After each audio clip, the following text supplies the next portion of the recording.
Hey guys, welcome back to the compound. In this video, I'll be taking on the Mattel Yangchuanosaurus. I got it in for me, man. So no dinosaur I have never heard of. Surprise, surprise. But he's got some cool sculpting going on and some crazy red crests above his head, which is primarily what inspired this repaint. So the crest reminded me of the Dilophosaurus. So I got the idea to do a fun sort of deco swap and give this guy a Dilophosaurus inspired repaint. It's a pretty complicated process with a lot of steps and time consuming detail work, so I'll do my best to explain it as I go along, but also keep it relatively condensed for the sake of time. So with all that said, let's go ahead and get started. So I've got the figure primed and base coated in a pale beige tone, and I'm going to go in and lay down my black color. This will be the base for the black patterns all along the body. I basically lay down the primary color and then mask the patterns off instead of hand painting each one. And you can do it either way, by hand or with masking putty. I like to switch it up sometimes just so it doesn't get so monotonous. So as not to bore you with the placement of the putty, I will use the magic of video editing and show you the patterns I've put down. This is totally up to personal preference and design patterns, you know, what you really want to do, but this is really where you get to shine and be creative. But now that the putty is down, I can go back out to my shop and start to build up all the green body color with the airbrush. So I'll be going in with several different airbrush colors, starting off with beige just to paint over all of the black sections. So I have a light base to build off of, and then I'll go in with a very light green and start to fade that all over the body, followed by a darker green, which is just green and black mixed together. I'll then jump in with some transparent yellow ochre and hit the lighter spots. I'll also add a bit of red for warmth to the skin sections, and then finish off the body with some dark forest green.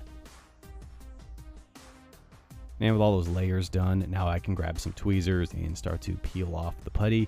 And this is always the fun part, because you kind of get to see everything that you've been doing, and hopefully it turns out good and you haven't missed any spots. But now all the airbrushing is done, I can go back inside to the desk and start working on all of the little detail stuff. So starting off first, I wanted to give the eye socket a hint of red, so I'm just lightly dry brushing that area up until I achieve the fade that I'm going for. And just for kicks and gigs, I'll go ahead and paint the eye while I'm here. And for that, I'm just going to go with some lime green. I think that'll really pop out against that red and black skin. The next part is another one of those time-consuming grinds, so I won't focus on it for very long. But I've got some beige, and I have it significantly thinned down because flow and finish is key here. And I'm just taking a fine tip brush and following the black patterns I laid out with the putty. The aim of the game is to go slow and keep that paint thin. This will help you get clean, crisp lines, and it will cut down on that chalky finish that lighter white paints tend to have. I'll also take advantage of the really nice sculpting on this guy, and I'll accent some of these scales and bumps all along the body with that beige color. And next up, I'll go around the lower jaw and I'll hit all of the little scales along the gum line, and then I'll pick out some random scales here and there just to add some color variation. This is just a green and a black mixed together, and I'm just kind of going in with the really thin paint and then just carefully coloring in each scale, leaving a little bit of that light green in between each one just to kind of give it that definition. So while I was painting this, I kind of envisioned his crest having sort of a red fade coloring going on.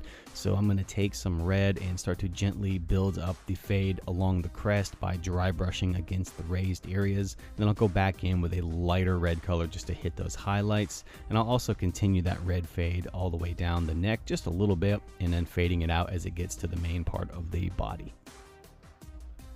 So in terms of the mouth and teeth, this is business as usual. I just painted the mouth with a flesh tone, and then I'm hitting the teeth with an off-white thin down.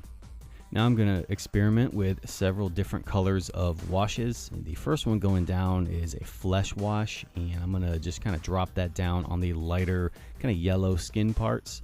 And then I'll grab a green wash and just randomly wash it down in between some of the scales to add some depth and color variation. And then the final wash will just be a black shade wash, and I'll cut it down with a little bit of water and wash it all over the black patterns and the white stripes just to kind of blend and tie everything together. Last up are the few final details we need to do. I'll grab some dark green and paint the scoots on the feet. I'll then paint the claws black, and then I'll give that green eye a tiny black pupil. Everything will get a coat of matte varnish, and this bad boy is ready to rock and roll.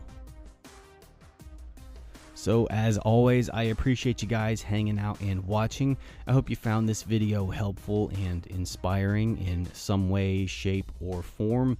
If you do decide to give this one a shot, whether it's in the form of a repaint or a drawing, remember to tag me over on Instagram at the Jurassic Park compound, because I always love seeing the stuff that you guys can come up with. For more Jurassic related content, you know where to find me. Links will be in the description box below. You guys take care, and I'll see you around the compound.